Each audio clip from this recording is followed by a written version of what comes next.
I do want to sort of expand this conversation because one mom tricked her kids so well with placebos, she went on to create a pill specifically to help frustrated parents. Jeni joins us now via Skype.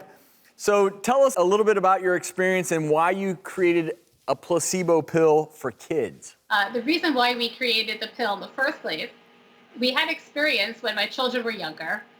They didn't feel well, they were having some kind of pains, or they were jealous of their sibling who was getting medication. So it was really they needed attention. So my husband would go to the refrigerator. He would concoct some kind of a drink that with honey and grape juice and orange juice. He would put it in a medication cup, give it to the kids. He would say, "This is magic feel good. Not medicine, magic feel good." They would take it and they would feel better. Magic.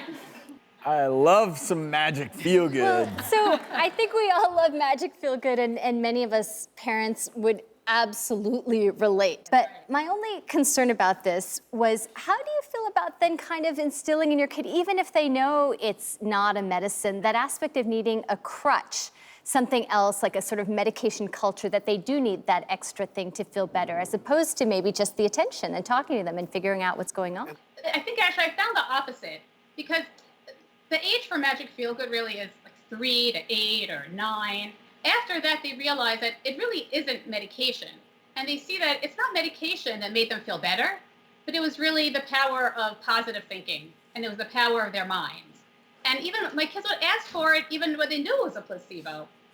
So I think it's a really good culture of actually teaching the opposite of a crutch, but when they get older, they realize that they can feel better on their own. Now, the question is, what really is a placebo as we're talking about it right now? Because when I conceptually think of a placebo as just a pill or a medicinal type of treatment, that's where I don't love it as much, particularly with kids.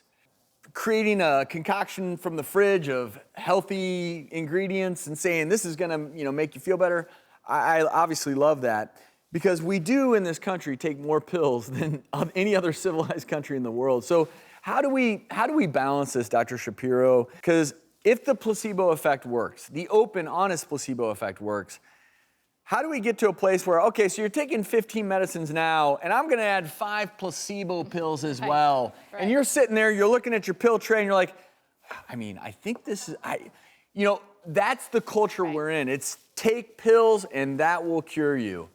And that's the slippery slope. I think the only goal and the real sort of thought process of placebo medicine, whether it's open label or closed label, should be to reduce medications, not to add them. So I'm curious. We know you're a busy pediatric ENT specialist at UCLA. You're dealing with kids, and kids with earaches and sore throats. A lot of these symptoms that don't require medications necessarily. So how are you applying what you're telling us here now to your practice? I think what we were talking about is how you frame it.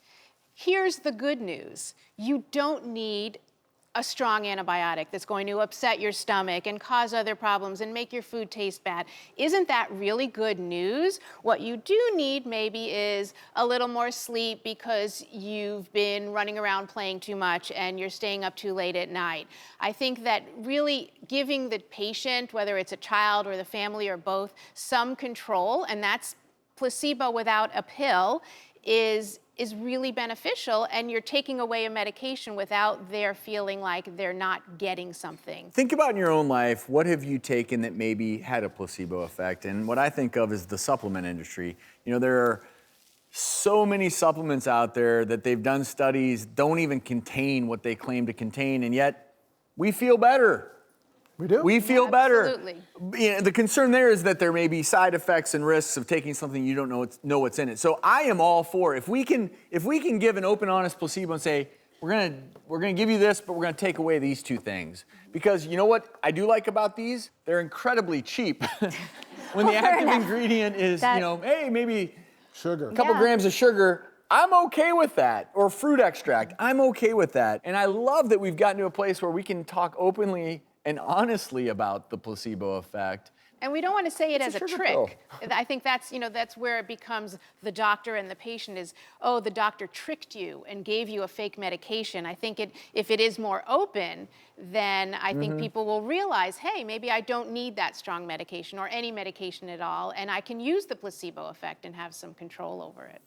Well, Jeni, I credit you and your husband for coming up with a great little treatment for your family. And I think all parents out there have creative ways of accomplishing this. So kudos to you.